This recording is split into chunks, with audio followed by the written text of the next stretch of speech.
America First emerged not as a momentary shift, but as a monumental redirection, a realignment of political parties and values that has American workers, families, and small businesses in the forefront. It was the beginning of a permanent shift that has revitalized the Republican Party as the true voice of hardworking Americans, people who want ultimately what we all want. I think we all want to put food on the table. We want to care for our families, and we want to protect our families and our communities. The story of the America First movement is deeply personal for me because I've had the privilege, I don't know if you have, anybody in the room has had, but I've had the privilege of being a business partner, a cabinet member, and a friend to Donald Trump for nearly 30 years. I witnessed both his business savvy and his deep love for his family and for our country, and that means for all of you in this room. When I served as the head of the Small Business Administration, the President and I worked together to achieve his vision of an economy on rocket fuel. And the America First economy led to historically low employment rates for every demographic, affordable housing, and energy independence. We supported paid family leave, invested in American workers, and made everything from gas to groceries affordable. And even after the devastating 2020 election, we knew we could not let our momentum stall. So together, Brooke Rollins, Larry Kudlow, and I, alongside so many of you who've been here since day one, founded the America First Policy Institute. And I really want to take just a moment to really highlight Brooke's vision for 4 years ago. She knew what America First would need to endure. It would need a permanent home to champion policies that worked. The attacks of the left and those who hate America could not go unanswered. It was hard work. We endured a lot of criticism and a lot of doubt, and frankly, a lot of hate sometimes. But every moment was worth it to be right here in Palm Beach last week to see our 45th president become our 47th president.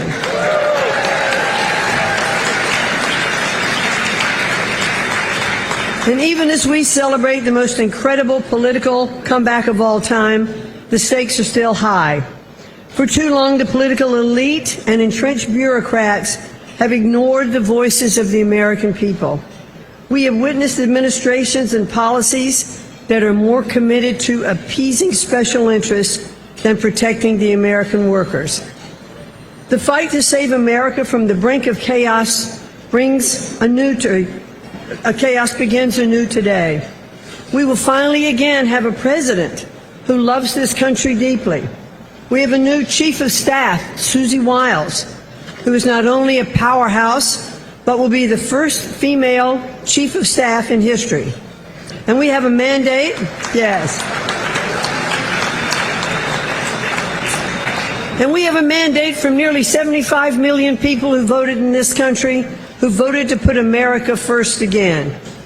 And as we move forward, I'm grateful to each one of you in this room. Your dedication, your belief in our cause, and your hard work have all played a role in making First not a temporary cause, but a permanent movement. So I just want to take, yes, absolutely, a permanent movement. So I just want to be sure to thank all of you for your support. We could not do what we're doing without your dedication, your devotion, your time, and your treasure. Thank you all so very much for being with us.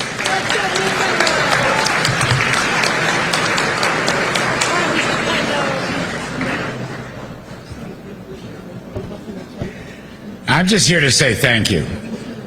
I spoke out at the pool. I'm not sure I got anything left in me. I have very few wants and needs. I'd like to see $2 gasoline. I'd like to see 5% economic growth. I'd like to see zero inflation. I'd like to see the border closed.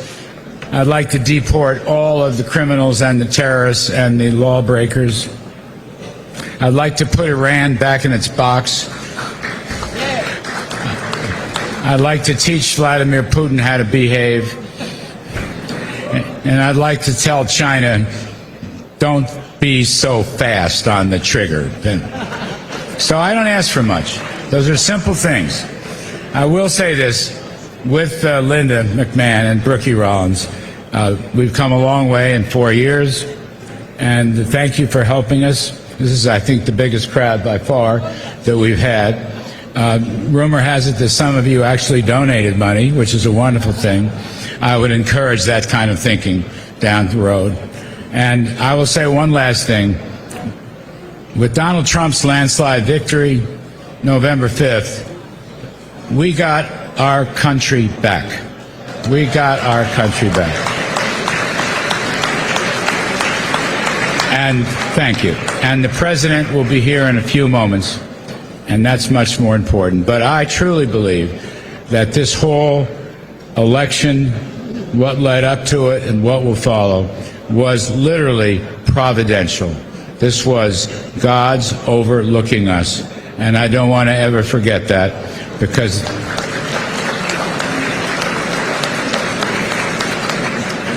it seems like it was his will to play this out and give our country back.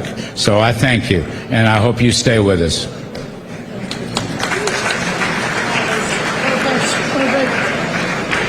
All right, I think that we are very close to having President Trump join us.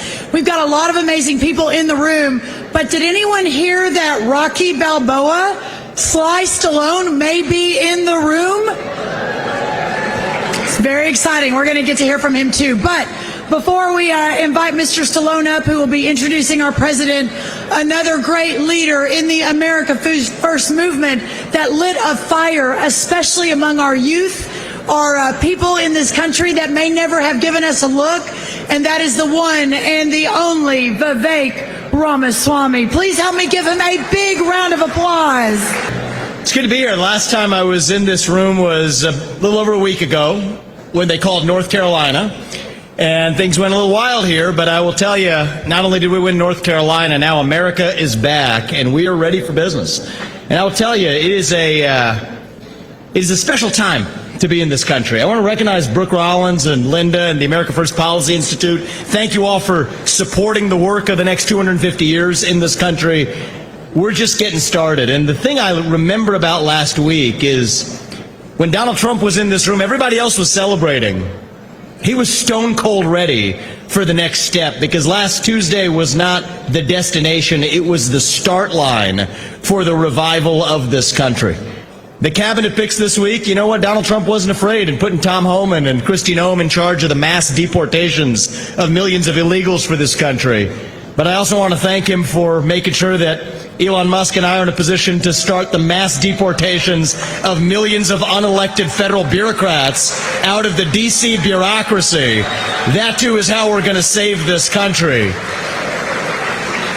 And I don't know if you've got to know Elon yet, but he doesn't bring a chisel, he brings a chainsaw, and we're going to be taking it to that bureaucracy. It's going to be a lot of fun. But I do want to say this, is that we've been taught to believe over the last 4 years that we have become a nation in decline, that we're at the end of the ancient Roman Empire. All we have is to fight over the scraps of some shrinking pie. I don't think we have to stay that nation in decline. I think with what happened last week, we're back to being a nation in our ascent, a nation whose best days are actually still ahead of us.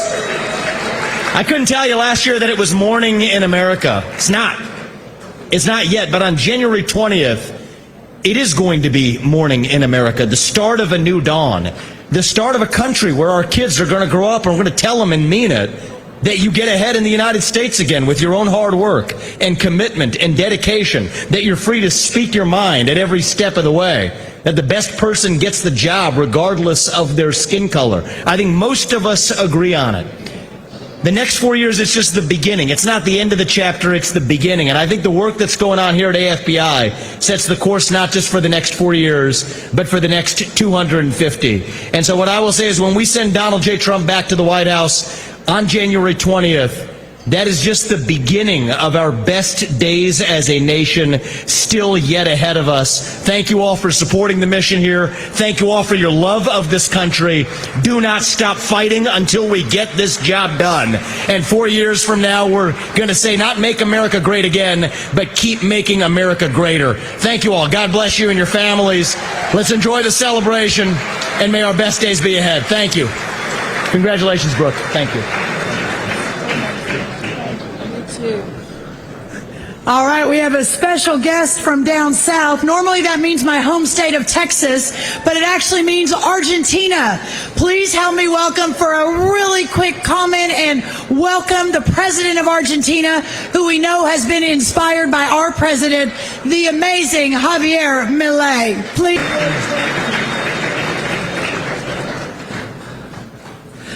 Good night, everybody.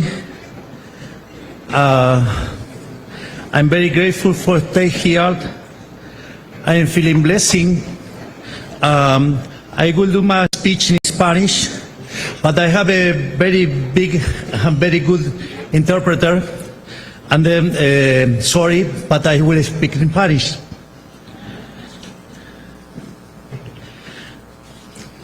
Todos mis discursos comienzan con hola a todos. Hello, everybody. My speeches start with hello, everyone. Muchas gracias.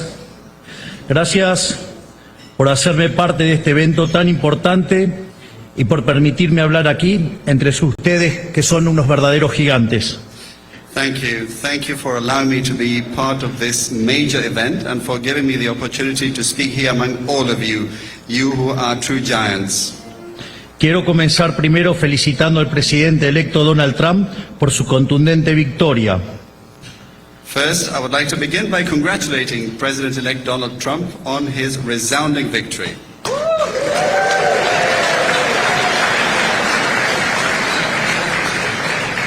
Por la remontada política más grande de la historia, enfrentando a todo el establishment político, incluso poniendo en riesgo su propia vida. This has been the greatest political comeback in history, defying the entire political establishment, even at the risk of his own life.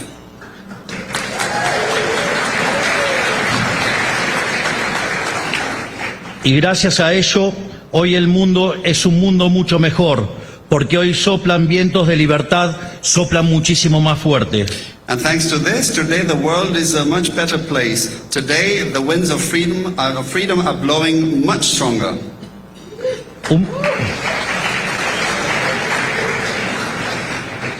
Un verdadero milagro y prueba fehaciente que las fuerzas del cielo están de nuestro lado. A true miracle and proof positive that the forces of heaven are on our side.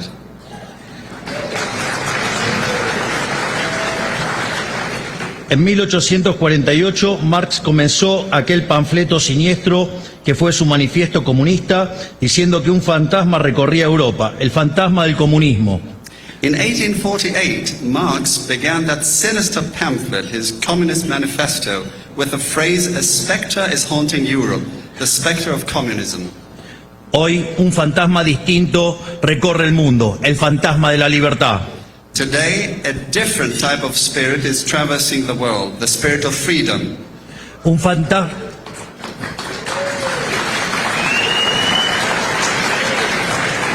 fantasma que viene a terminar con el modelo de servidumbre que reina en el mundo libre. A spirit that has come to end the model of servitude that reigns in the free world. Bajo el manto de las buenas intenciones y la doctrina de la mal llamada justicia social, la casta política montó un Estado opresor que divide a los ciudadanos entre ganadores y perdedores, quienes pagan impuestos de un lado y quienes viven pagando a ellos. Under the guise of good intentions and the doctrine of so-called social justice, the political caste has established an oppressive state that divides citizens into winners and losers. On one side, those who pay taxes, and on the other, those who live off them. La casta política, a quien también llamamos el partido del Estado, se convirtió en el árbitro y a su vez en el gran ganador de esta repartija. The political caste, which we also call the party of the state, has become both the referee and the main beneficiary of this distribution. Este modelo reemplazó el libre intercambio de bienes y servicios por la distribución de la riqueza a punta de pistola. Reemplazó las comunidades libres por la colectivización forzada. Reemplazó el caos creativo del mercado por el orden estéril del socialismo. This model replaced the free exchange of goods and services with the redistribution of wealth at gunpoint. It replaced free communities with forced collectivization. It replaced the creative chaos of the market with the sterile order of socialism. En la Argentina vivimos la peor versión de este modelo esclavizante que nos llevó al último círculo de los infiernos. In Argentina, we experienced the worst version of this enslaving model, one that has taken us to the deepest circle of hell. Tuvo como consecuencia material la tragedia económica que ha sido el último siglo de nuestra historia. Imagínense que pasamos a ser uno de los 3 países con el PBI per cápita más alto del mundo a tener un salario promedio de $400 para cuando nosotros asumimos.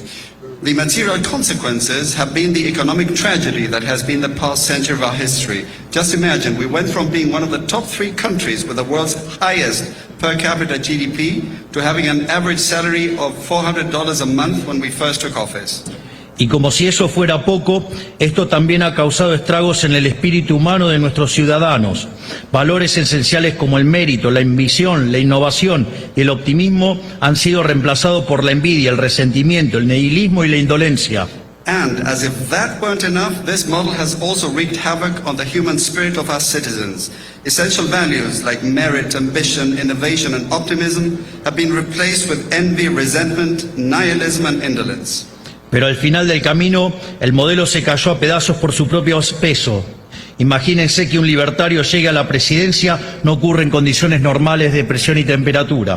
But eventually this model crumbled under its own weight. Imagine, a libertarian becoming president doesn't happen under normal conditions of pressure and temperature. Sin embargo, este fenómeno no es exclusivo de la Argentina. En el resto del mundo libre, donde esta enfermedad del alma ha infectado a gran parte de la clase dirigente durante años, afortunadamente también las ideas de la izquierda se empiezan a resquebrajar.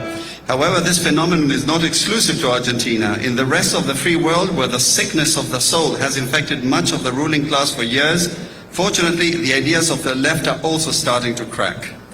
Hay una mayoría silenciosa, o más bien silenciada, que ha comenzado a hacerse escuchar. A pesar de los enemigos de la libertad, se aferran al poder haciendo uso y abuso de la propaganda, la tergiversación y la censura. Y es por eso que quiero agradecer muy particularmente al gran Elon Musk por su trabajo enorme en X que ha salvado a la humanidad. There is a silent or rather silent majority that has begun to make itself heard, despite the enemies of freedom clinging to power through propaganda, distortion and censorship. And this is why I would especially like to thank the great Elon Musk for the wonderful job he has been doing to save humanity through communication around the world. Lo que ocurrió en Argentina primero y en estas elecciones en Estados Unidos ahora es una prueba cabal de ello. And what happened in Argentina first and now in this US election is clear proof of this. Porque en todo el mundo se están formando 2 grandes posiciones antagónicas, quienes están avergonzados de los valores de Occidente contra quienes estamos orgullosos de ellos, el partido del Estado contra el partido de los ciudadanos libres, el partido de la regulación contra el partido de la libertad. Because throughout the world, 2 great opposing positions are forming. Those who are ashamed of Western values versus those of us who are proud of them. The party of the state versus the party of free citizens. The party of regulation versus the party of freedom.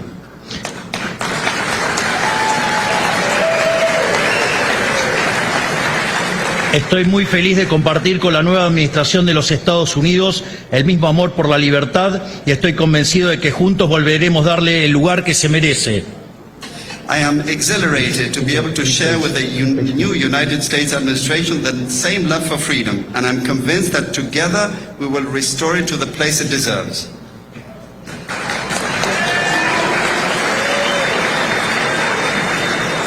Sin embargo, el camino es cuesta arriba.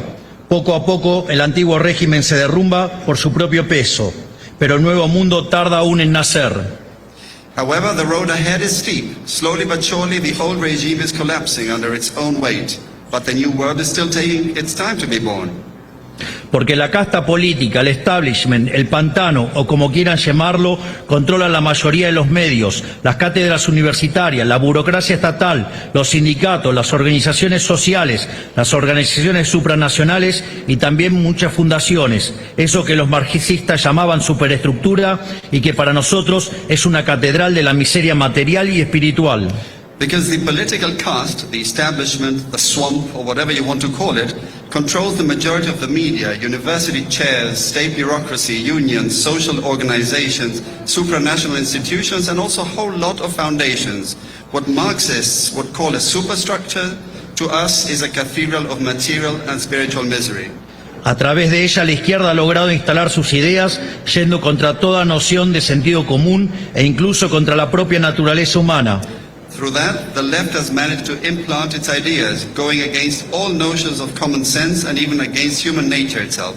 Y el daño intestino que la casta política le inflige a la cultura y al crecimiento económico no es un problema exclusivo de cada país. And the heinous damage the political castes inflicts on culture and economic growth is not a problem confined to individual countries. Porque como famosamente dijo el prócer de la literatura argentina José Hernández, los hermanos sean unidos, esa es la ley primera, porque si entre ellos pelean, los devoran los de afuera. Because as the great Argentine literary figure José Hernández famously said, brothers should be united, for that is the first law. For if they fight amongst themselves, they will be devoured by those from outside. 500 años antes de Cristo, en los albores de la cultura occidental, cientos de ciudadanos de Estado griegas formaron una liga para hacerle frente al despotismo persa. O sea, cuando Occidente enfrentó su primera prueba de fuego, los pueblos libres estuvieron a la altura y se asociaron para superarla. 500 years before Christ, at the dawn of Western culture, hundreds of Greek city-states formed a league to confront Persian despotism. In other words, when the West faced its first trial by fire, the free peoples rose to the occasion and teamed up to overcome it. Hoy, en el apogeo de la cultura occidental, encontramos una nueva prueba de fuego. En el frente interno, el combate contra el virus woke y sus consecuencias nefastas. Y hay nuevas formas de despotismo y terror, son dos expresiones distintas de la barbarie, pero ambas peligrosas. Today, at the height of Western culture, we face a new trial by fire. On the domestic front, the fight against the woke virus and its devastating consequences. And on the external front, terror. These are two different expressions of barbarism, but both are dangerous. Como alguna vez lo hicieron los antiguos, creo que debemos unirnos para hacerle frente a esta barbarie y formar una alianza de naciones libres, custodios del legado occidental, estableciendo nuevos lazos políticos. As the ancients one did, I believe we must unite to confront this barbarism and form an alliance of free nations, guardians of the Western legacy, by establishing new political ties, absolutely, but also commercial, cultural, diplomatic, and military. Thank you very much.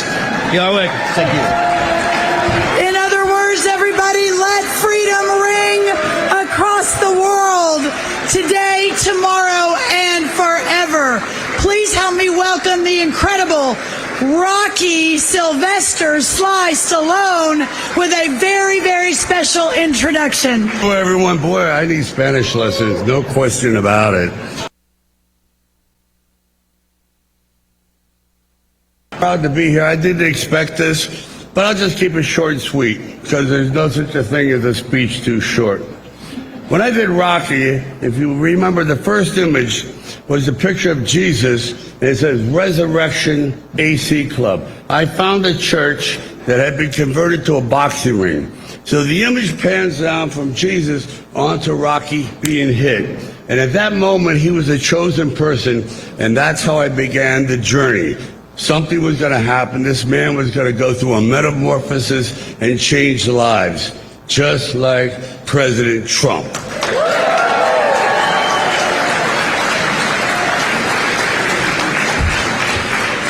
We are in the presence of a really mythical character. I love mythology. And this individual does not exist on this planet. Nobody in the world could have pulled off what he pulled off, so I'm in awe. And I'll just say this, and I mean it. When George Washington defended his country, he had no idea that he was going to change the world. Because without him, you can imagine what the world would look like. Guess what? We got the second George Washington. Congratulations!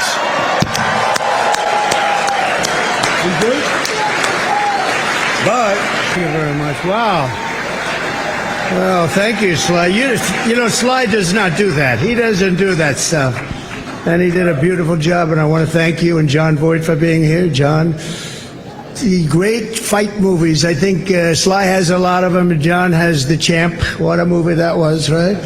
But I want to thank everybody for being here. You know, when Mrs. Post and E.F. Hutton, her husband at the time, when they built Mar-A-Lago many years ago, the Roaring 20s, it was the Roaring 20s, and we're hotter right now than they ever were in the Roaring 20s, I believe, and we're going to be a lot hotter, but we're going to keep it going. We're not going to have 1929 happen.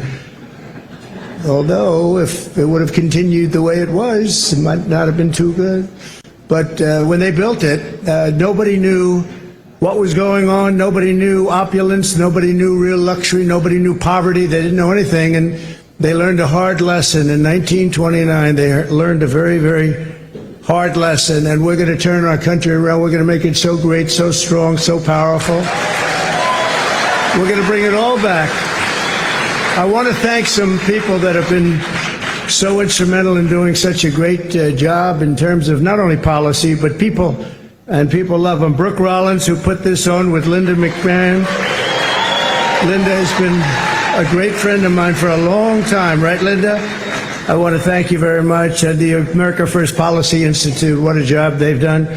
But I said, you know, the policy is much more important if we do it for 8 years than it is if we do it for 4 years. So I said, let's do this. Don't worry about your policy. Let's get out and let's win the election. But nobody knew we were going to win it the way we wanted. That was our big one. So that was really great.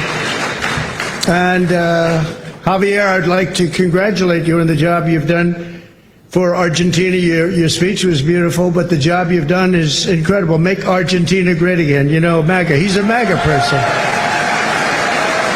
And you know, he's doing that. He's actually doing that. Just happens to work with EA. That one we don't have to worry about. It doesn't work so well with other countries, but you know what? I think your numbers are working also. You've done a fantastic job in a very short period of time. It's an honor to have you here. That's really great. Thank you. Also, Speaker Mike Johnson, wherever you may be, Mike, in this very big and crowded room. Thank you, Mike. I went yesterday, just in case, I said, look, I want to tell you I'm behind this man 100%, and he got 100% of the vote from Republicans. Are you sure? You sure, huh? Yeah, he's doing a great job. Nothing easy. We actually had one little period, about 4 weeks, where we had a majority of 1. That was not pretty, right? And you handled it beautifully. He just kept that stiff upper lip. But he's doing a really good job, and that was a great vote you got yesterday. Totally unanimous vote. Congratulations, Mike. That's beautiful. Members of Congress, all of whom voted for Mike, and they've been my friends. It's just a small group, but we have a lot of them outside, and we have a lot of them coming over the weekend. Byron Donalds, the star. Where's Byron? Byron, what a star. What a star. Thank you, Byron. Ronnie Jackson, Doc Ronnie, he's been a lot of things. He was my doctor. He was a great admiral, you know, highly respected admiral, great doctor at the White House, and now he's a very popular congressman. He won by 48 points. That's pretty good. Of course, it was a very, very Trumpy district, but he won by 48 points. But when he was a doctor, they asked him the question, the fake news, which is here. Look, wow, that's a lot. That's a lot. We invited him, and they said, can we come in? I said, we have nothing to hide as Republicans, right? We have nothing to hide. But they asked Ronnie, they asked the doctor, he was up in the podium, who's the healthiest? Because he was the doctor for Barack Hussein Obama, Donald Trump, and he was the doctor for Bush also. They said, who's the healthiest of them all? He said, without question, it's Donald Trump. And I said, I like that guy. I said, I like that guy. And he's doing great. Jason Smith is here, a great, great congressman. Wesley Hunt, wow. And Mike Waltz, who's going to be doing a little other work for us in the very near future. We just nominated him, and He's going to be doing a great job in the administration. And I promised Mike that I wouldn't be taking too many more before we start counting the votes, okay? He said, please, could you slow down a little bit? I just like the people in Congress, Mike. I'm sorry. But no, don't worry about it, Mike. Just relax. Just relax. We have a man who has a seriously high IQ. You know, I'm a person that believes in high IQs, and his is about as high as they get. He launched a rocket 3 weeks ago, and then he went to Pennsylvania to campaign because he considered this more important than launching rockets that cost billions of dollars. Elon Musk. Elon.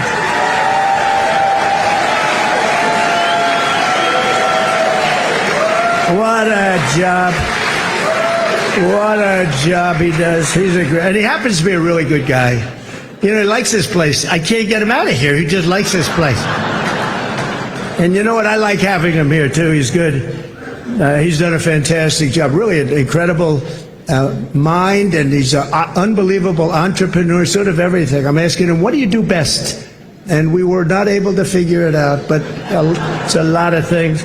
Another one who's another great mind and a great guy and so popular, and I think he's right. He wants to make people healthy. It's driven him pretty wild over the last number of years, and the Democrats didn't treat him well. He was doing fantastically well, and I think they came out with some rule that you had to do this, Mike. You had to get 70 or 75% of the vote to qualify to be in the primary. That was a pretty tough thing to get.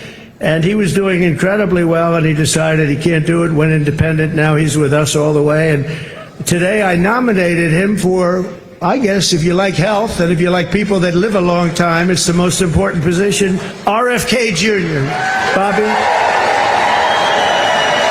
Good.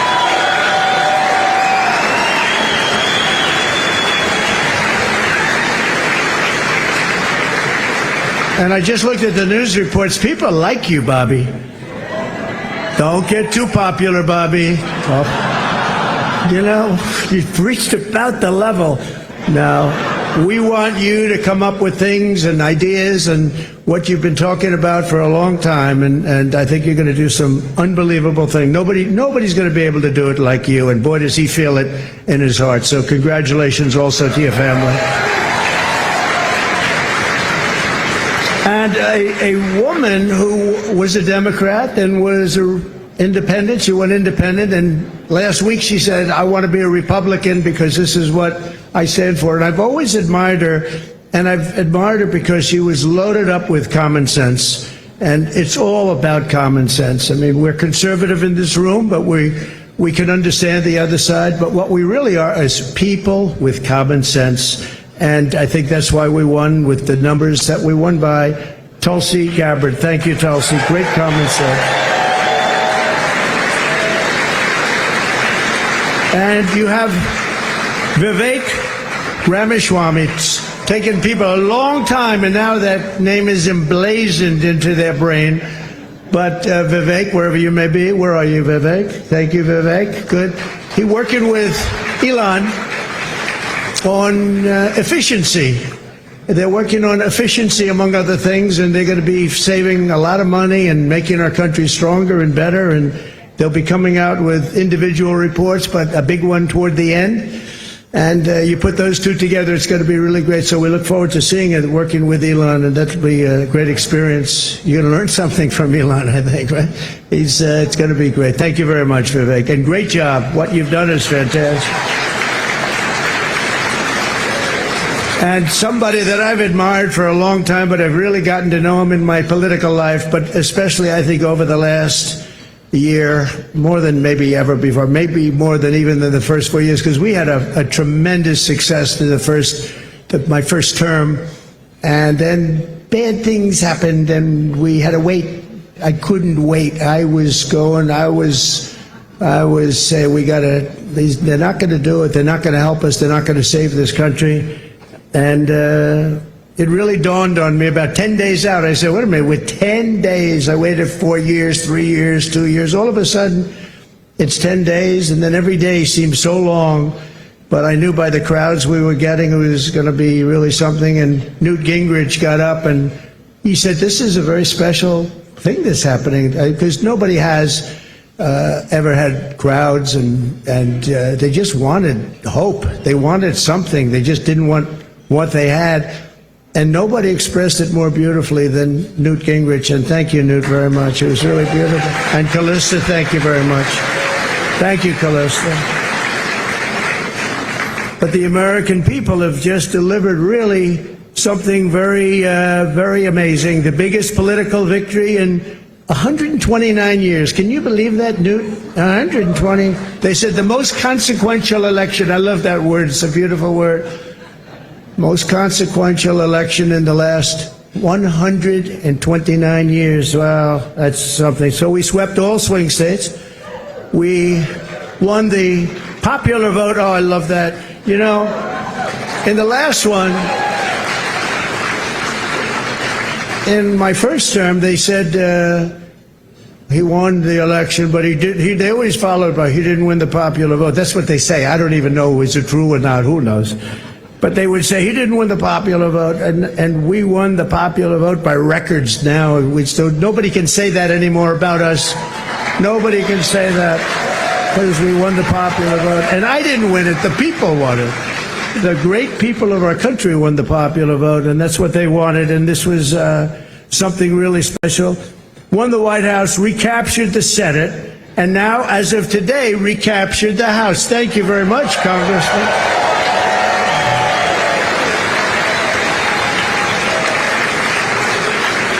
And on track, looks like we have it, the largest margin in the national vote in presidential year since 1928. That's a long time ago. Well, that's interesting. That's when this house was built, 1928. It took a lot of years, but that was when it was completed.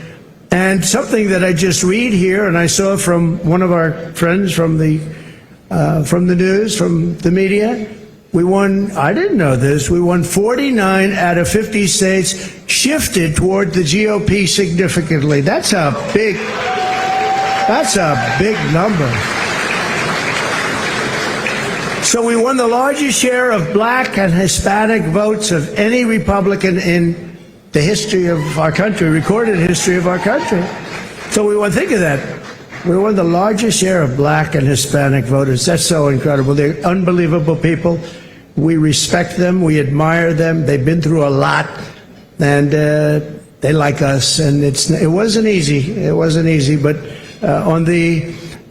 if you take a look at the border of Texas, the governor called me, Greg Abbott, who's a great guy, called me up. He said, you won every single town on the border, and these towns were always blue. They were a dark, strong blue, and we won every single town up and down the border in Texas. We won with married women. What about unmarried women? What happened to unmarried women? We won with married women. We won half of all ages. Think of that. More than 50% of the 18 to 29-year-olds, the highest in many decades, the highest number. And again, it really has to do with common sense. You know, people don't want men playing in women's sports, right? They don't want it. They don't want it. You know, I said that during the last few weeks, I was very heavy on the common sense things, like they want a border. They want people to come into our country. They do. They don't want to have exclusion, but they want to come in legally through a system. They don't want them coming in through prisons and through where you dump a prison from countries all over the world, dumping prisons into our country. The prisoners dumped into our country by the millions. They don't want that. They don't want all of the kind of things they don't want drug dealers. They don't want gang members. They don't want people that are causing trouble. They don't want people that the country doesn't want. And they had I would say a truth, Elon would say an X, but it came out and it had 12 different things, and it went down a list of things, and part of it was that the cartels were bringing in drugs. They don't want them at stopping you. When you see the numbers that are going to be released, in 2 days, things happened to our country. This is 2 days as of 3 days ago, but things are happening to our country that we didn't see happening for years. The caravans on the way up, 35,000 people, they're breaking up. They're breaking up. They're not making the journey. And we had 3 or 4 of the highest. I guess almost every single day we set new records in the stock market. We set new records economically. We're doing good. Now, the only thing is, Mr. Speaker, I think it's important. Maybe you should pass a bill. You have to start my term from November 5th, okay? Or November 6th if you want. November 5th, because the market's gone through the roof. Enthusiasm's doubled. It's doubled in the last short while. And I watched a liberal commentator say, you know, whether you like him or not, there seems to be a beautiful light shining over our country and even over the world. I said, this guy didn't say that. But we have to defeat inflation, and while inflation's down, the costs are way too high. And when I went around, I heard something that was very interesting, the word grocery. It's sort of such a strange and simple and nice word. You know, I'm going out for groceries today. They talked about that more than any other item. The groceries are too high. And when you think about it, that's a very bad thing. And I talked about that a lot in the last couple of weeks, and it resonated. I tell a story about a woman. She got 3 apples, an old woman. She had 3 apples, and she brought them up to the cash register, and she looked at the woman, and she said, is that the right price? And the woman said, yes, ma'am, I'm sorry. Yes, it is. And she said, oh, that's okay. Could you wait 1 minute? And she took one of the 3 apples, and she brought it back to the refrigeration, and she came back gently up to the cash register, and she paid for 2 apples instead of 3. That should not be happening in our country. That should not be happening here. It's not going to happen here. We're going to make it a much different place. We're going to slash energy costs. We're going to get your energy bills in half, and that's going to bring down the costs, generally speaking. And we're going to have a whole new. We have a big announcement, and I won't tell you the name of his, the exact name. I think he's an incredible person. He's got an unbelievably wonderful wife named Catherine. So I won't tell you his name. Might be something like Burgum. He's from North Dakota. He's going to be announced tomorrow for a very big position. So everybody's waiting. There he is. Hi, Doug. He's going to be announced tomorrow, and we have somebody else that's probably coming up with him to be announced, who's a big one. And we're going to do things with energy and with land, interior, that is going to be incredible. And so I look forward to doing the formal announcement, although this is a pretty big announcement right now. Actually, he's going to head the Department of Interior, and he's going to be fantastic. Good, Doug. Congratulations, Catherine.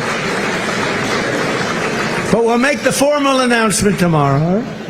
We're going to reduce regulation, waste, fraud, and inefficiency, and these 2 guys are going to find a lot of it. We're going to clean out the corrupt, broken, and failing bureaucracies, and that's what we're going to be doing. And we're going to stop child sexual mutilation. We're going to stop it because it's time. It's time. It's time, and it's not right what's going on. It is mutilation, and it's not going to happen. We have to stop it. We have to get back to a great country with low taxes and strong military. We're going to fix our military. We did it once. Now we're going to have to do it again. We didn't know a big chunk of it was going to be given to Afghanistan. We're going to work on Middle East, and we're going to work very hard on Russia and Ukraine. It's got to stop. Russia and Ukraine's got to stop. Thousands and thousands. I saw a report today. Thousands of people over the last 3 days were killed. Thousands and thousands of people were killed. They happen to be soldiers, but whether they're soldiers or they're people sitting in towns, we're going to work it. So I just want to thank everybody for being here tonight. I really want to congratulate Linda, you and Brooke for the job you've done. And it's an honor to be here. And thank you, Sly. Thank you, everybody. Great honor. Thank you very much.